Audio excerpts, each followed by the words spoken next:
धर्म स्नेही सत श्रद्धालु यहाँ पर उपस्थित आप सभी भव्य वर पुंडरीक पुण्यात्मा महानुभाव, रत्न कंडक साबकाचार की वाचना आप देख रहे थे और उस वाचना में शावक के सप्तशील व्रतों में से जो चतुर्थ शिक्षा व्रत था, अतिथि सम्यभाग या वैयावृत्ति, उसका स्वरूप जान रहे थे। उसके अंतर्गत 4 प्रकार के दान का कथन चल रहा है। आहार दान, औषध दान, शास्त्र दान, अभय दान। आचार्य समंतभट्ट स्वामी जी ने इन 4 प्रकार के दानों में सुप्रसिद्ध महानुभावों के नाम उल्लेख भी किए हैं। आहार दान में महाराज श्रीसेन, औषधि दान में कुमारिका वृषभसेना, शास्त्र दान में कौंडिश और वशतिका दान में शूकर। श्लोक नंबर 118 इसमें महाराज बता रहे थे, श्रीसेन वृषभसेन ने कौंडिश शुक्र दृष्टान्ता वैयावत्य शेति चतुर्विकल्प मंतव्य, चतुर्विकल्प मंतव्य, 4 विकल्प मानना चाहिए। तो आज शास्त्र दान के संबंध में बात करें। शास्त्र दान क्या है? जैसे शरीर की रक्षा करने के लिए शस्त्र होता है, वैसे ही आत्मा की रक्षा करने के लिए शास्त्र होता है। शस्त्र का सदुपयोग स्व और स्वजनों की रक्षा करता है। शस्त्र का सदुपयोग स्वधर्म और स्वधर्म के आयतनों की रक्षा करता है। शस्त्र का सदुपयोग स्व संस्कृति, सभ्यता एवं अपने राष्ट्र की रक्षा करता है। उसी तरह शास्त्र का सदुपयोग स्व आत्मा की और स्वजनों की आत्मा की रक्षा करता है। शास्त्र और शस्त्र दोनों में थोड़ा अंतर है। शस्त्र एक समय के बाद उपयोग करते करते अपने प्रभाव को कम कर देता है। माना कि तलवार है, प्रयोग करते करते वह मौतरी हो सकती है, कुछ समय के बाद टूट भी सकती है, फिर वह जीर्ण शीर्ण हो सकती है, उसमें जंग आदि लग सकती है और उपयोगहीन हो जाती है।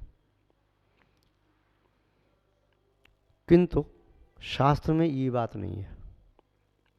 शास्त्र में जो ज्ञान लिखा है, उस शास्त्र के ज्ञान को 100 वर्ष पूर्व, 100 वर्ष बाद, 1000 वर्ष बाद वह कभी मौथरा नहीं होता। जैसे तलवार मौथरी हो गई, शास्त्र शास्त्र रहता है। वह हमेशा ही उतनी ही शक्ति से, उपयोगिता से युक्त होता है जो जिस समय लिखा जाता है। क्योंकि ये शास्त्र भगवान की वाणी होती है। इसमें जो कुछ होता है यूनिवर्सल ट्रुथ होता है, सार्वभौमिक सत्य होता है। इसमें किंचित भी असत्य नहीं। और जब प्रयुक्त हुई थी भगवान की वाणी, जब खिली, उस समय भी प्राणी मात्र के कल्याण के लिए थी और आज उसका हम उपयोग कर रहे हैं, आज भी प्राणी मात्र के कल्याण के लिए है और आज से हजारों वर्ष बाद भी वह कल्याण के लिए समर्थ रहेगी। उसकी वैल्यू कभी कम नहीं होती। महानुभाव, शास्त्र चाहे आत्म विकास के लिए हो, चाहे देश की समृद्धि के लिए हो, चाहे शरीर के आरोग्य लाभ के लिए हो, चाहे व्यक्ति के स्वस्थ विचारों के लिए हो, चाहे आत्मा को परमात्मा बनाने के लिए हो। शास्त्रों में ऐसे सूत्र होते हैं जिनका अनुपालन करके जीवन की सभी प्रकार की गुत्थियों को सुलझाया जा सकता है। शास्त्रों में ऐसी विधि होती है जिन विधि का अनुपालन करके व्यक्ति अपने कार्य का संपूर्ण फल प्राप्त कर सकता है। शास्त्रों में ऐसी पद्धति है जिस पद्धति का अनुकरण करके व्यक्ति अपने कार्य को सरलता से संपन्न कर सकता है। बिना शास्त्र की विधि के, बिना शास्त्रों के अध्ययन किए व्यक्ति सत्य से बहुत दूर चला जाता है, और सत्य से दूर जाने का अर्थ है अंधकार में भटकना। शास्त्र चैतन्य में प्रकाश कहलाते हैं। शास्त्र ज्ञान के माध्यम से चेतना के प्रदेशों में प्रकाश होता है। शास्त्र का स्वाध्याय करना अपनी चेतना में ज्ञान का दीपक जलाना है। जैसे आपके घर में लाइट न हो, लाइट चली जाए, अंधेरा छा जाता है, फिर आप टॉर्च आदि का प्रयोग करते हैं, वैसे ही आपकी हमारी आत्मा में यदि प्रकाश करना है तो ज्ञान का दीपक ही प्रकाश करता है। बाहर की अग्नि बाहर के अंधकार को भगाती है, तो ज्ञान की अग्नि चेतना के अंधकार को भगाती है। उस ज्ञान की अग्नि, ज्ञान का दीपक प्रज्वलन करने के लिए, जैसे बाहर के दीपक के लिए तेल बाती आदि की आवश्यकता होती है, ऐसे ही अंतरंग के दीपक को, ज्ञान के दीपक को प्रज्वलित करने के लिए शब्द की ज्योति की आवश्यकता होती है, और अर्थ का घृत भी चाहिए। ये सिंगल पदार्थ, शब्द और अर्थ दोनों हैं तो शास्त्र का वह ज्ञान आत्मा का कल्याण करने में समर्थ है। दीपक में वत्ती हो, सिंगल पदार्थ न हो तो वत्ती 2 क्षण में जल जाएगी, ज़्यादा समय टिक नहीं पाएगी। और घृत हो, वत्ती न हो तो दीपक जल नहीं पाएगा। दीपक ही न हो तो दीपक जल नहीं पाएगा। तीनों आवश्यक हैं, दीपक भी, भरा हुआ घृत भी, बत्ती भी। शास्त्रों की आवश्यकता के संबंध में आचार्य यशकीर्ति महाराज प्रबोध शाम में एक अच्छी बात रखते हैं। न सत्येव ध्रुवम सर्वम शतभावित्र ही शासनम तस्मात् सर्वप्रयत्नेन सुत्सारम समुद्धरेत। क्या कहा? न सती एव ध्रुवम सर्वम, सुतभावित शासनम। सुत का अभाव होने पर अत्र शासनम, शासन नष्ट हुआ मानो। न सती एव ध्रुवम सर्वम, ऐसा मान लो सब नष्ट हो गया। जब शास्त्र का अभाव हो गया तो सब कुछ नष्ट हो गया, शासन नष्ट हो गया, सब कुछ नष्ट हो गया। इसलिए तस्मात् सर्व प्रयत्नेन, संपूर्ण प्रकार से प्रयत्न करके, सुतसारम समुद्धरेत, शास्त्र का हमेशा उद्धार करना चाहिए, शास्त्र का प्रकाशन कराना चाहिए। शास्त्र आपके पास हैं तो दूसरों को अध्ययन करने के लिए देना चाहिए, नहीं है तो आपको दूसरे से मंगाना चाहिए। प्रकाशित नहीं है, प्रकाशन करा के उसे पहुंचाओ उपयोगी चीज़ को। क्योंकि मिठाई एक बार खा लोगे तो दोबारा ना खा पाओगे। शास्त्र की मिठाई ऐसी है, सैकड़ों बार व्यक्ति ने पढ़ लिया, सैकड़ों व्यक्तियों ने वे ज्ञान की मिठाई खाई, फिर भी शास्त्र में कोई कमी नहीं आई। तो मिठाई खिलाने से व्यक्ति को तृप्ति नहीं होती। हो सकता है मिठाई खिलाने से 10 मिनट की तृप्ति हो जाए, किंतु शास्त्र का ज्ञान देने से, ज्ञान की 4 बात देने से उसे यावत जीवन तृप्ति होती है। नीतिकार जैसे कहते हैं, अन्नदानम परम दानम विद्यादानम तथा परम अन्यन क्षण तृप्ति यावत जीवन च विद्या। अन्नदान देने से तो क्षण भर की तृप्ति होती है, परम दान कहते हैं अन्नदानम परम दानम, विद्यादानम तथा परम, ज्ञान का दान उससे भी श्रेष्ठ होता है। अन्न से तो क्षण भर की तृप्ति है, विद्या के, ज्ञान के दान से यावत जीवम, केवल यावत जीवम नहीं, भव भव तक तृप्ति होती है।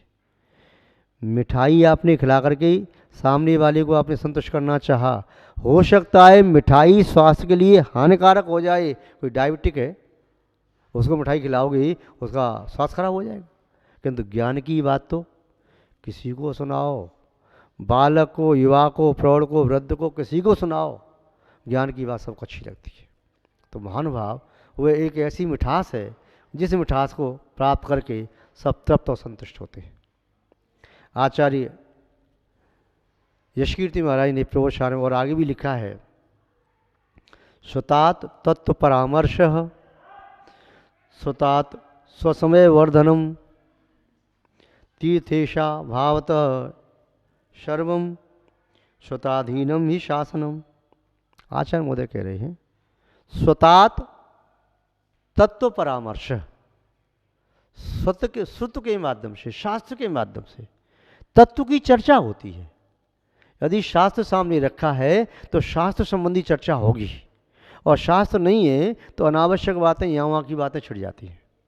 तो श्रुतात तत्व परामर्श, श्रुत के माध्यम से, शास्त्र के माध्यम से तत्व की चर्चा होती है। स्वतात स्वसमय वर्धनम, शास्त्र के माध्यम से स्वसमय का वर्धन होता है।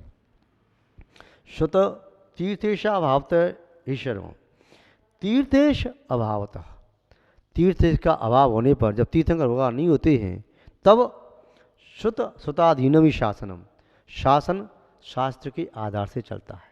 इस पंचम काल में तीर्थंकर आदि के भी तो नहीं है, इसीलिए इस पंचम काल में शास्त्र ज्ञान दान ही परम दान है। इसलिए जो भी आपके पास है, चाहे मौखिक दो चाहे प्रिंट करा करके दो, शास्त्र दो, आपका क्षोभम अपने आप बढ़ेगा। बच्चों के माध्यम से ज्ञान का दान कराओ, उनका क्षोभम बढ़ेगा। बच्चों को अच्छे संस्कार दो, उनमें छल कपट का भाव, चोरी का भाव, अहंकार क्रोध का भाव, लोभ का भाव नहीं आए। कषाय मंद रहेंगी तो ज्ञान का क्षोभम बढ़ेगा। तो आचार्य महोदय कह रहे हैं ज्ञान दान की महिमा अगम्य है, अचिंत्य है। आचार्य समंत गोस्वामी ने यहाँ पर कौंडिश, जो मुनि बने कौंडिश नाम के मुनि, उनका यहाँ पर नाम उल्लेख किया है। कुरुमणि नाम के ग्राम में एक गोविंद नाम का ग्वाला रहता था। वो गोविंद नाम का ग्वाला गायें चराता था। समीपवर्ती ग्राम के समीप बहुत बड़ा जंगल था, वहाँ गाय चराने ले जाता था। और भी ग्वाले साथ में गाय चराते थे।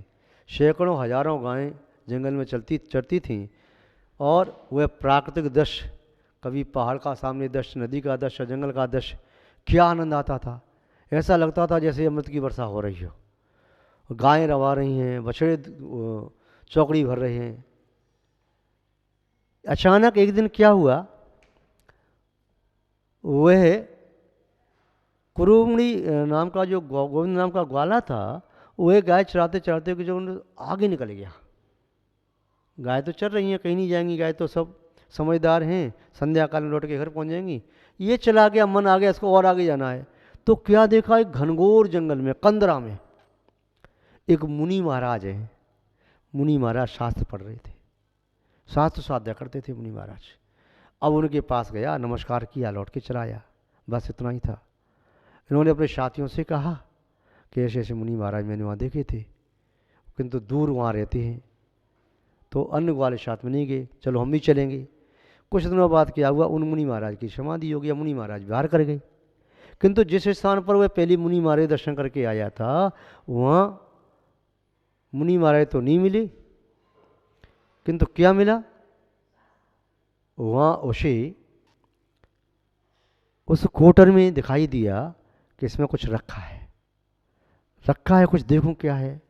तो उसे लगा मुझे कोई अपराध न हो जाए, क्या चीज़ रखी है, मैं बिना पूछे किसी की वस्तु कैसे उठाऊं। तो उसे जो कि तो छोड़ दिया, कुछ रखा है, रखा रहने दो। कुछ दिनों बाद फिर वो मित्र आए, देखा कि जंगल में आग लग गई। तो उन्हें लगा जंगल में आग लगी कि मुनि महाराज आग की लपेट में नहीं आ गए हों और शास्त्र नहीं जल गया हो। तो दौड़ करके आता है वह, अगला दौड़ता जा रहा है। तो उसे देख करके उसे देखा कि आग तो जंगल में लगी है।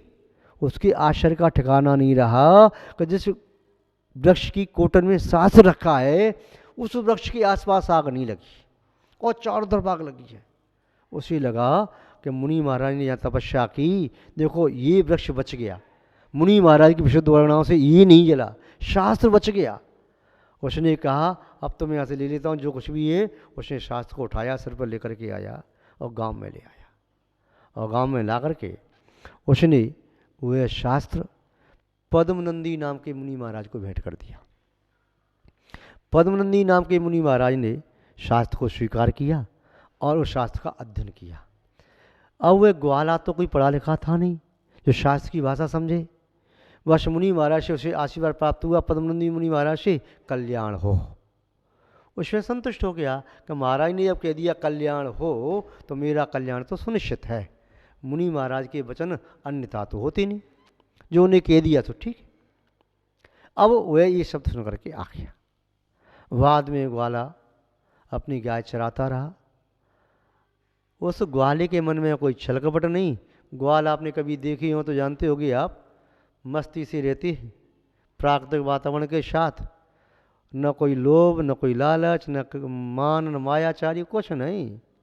अपनी मस्ती में जीना।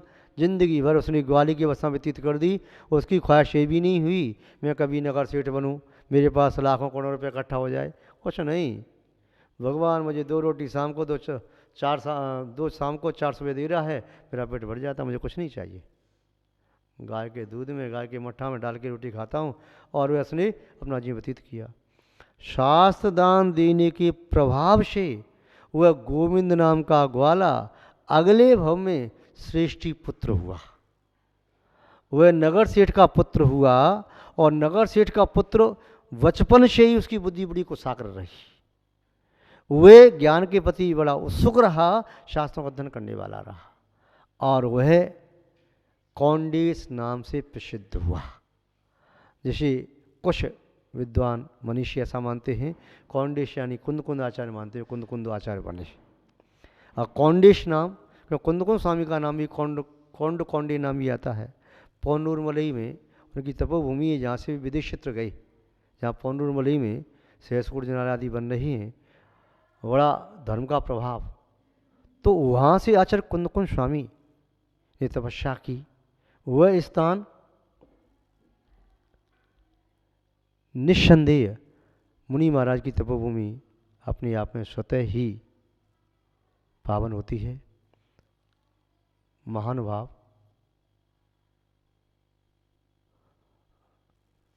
आचार्य महोदय इतना ही कहना चाह रहे हैं कि ज्ञान दान जीवन में श्रेष्ठ दान है।